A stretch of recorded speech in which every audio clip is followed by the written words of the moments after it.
Abşeron rayonu Məhəmmədi qəsəbəsi Mehdi Hüseynzadə küçəsində vətəndaşlar tərəfindən heç bir dövlət qurumu tərəfindən qeydiyyata alınmayan, qeyri-qanuni şəkildə quraşdırılmış qaz sayğacları aşkarlanıb. Azərqaz İstehsalat Birliyinin Sumqayıt qaz istismarı sahəsi tərəfindən əraziyə baxış keçirilib və müəyyən olunub ki, qeyd olunan sayğaclar heç bir rəsmi sənədlə təsdiqlənməyib və qanunsuz şəkildə istifadə olunub. Makler evləri deyilən ərazidə maklerlər tərəfindən heç bir dövlət qeydiyyatı olmayan qaz sayğacları quraşdırılıb, hal-hazırda tərəfimizdən aşkarlanıb və sökülüb istismardan çıxarılır.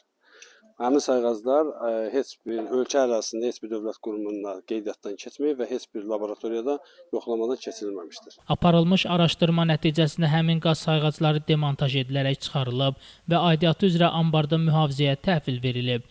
Şəmsistan Fikrətli, Elbrus İsmailov, Bugün informasiya proqramı üçün.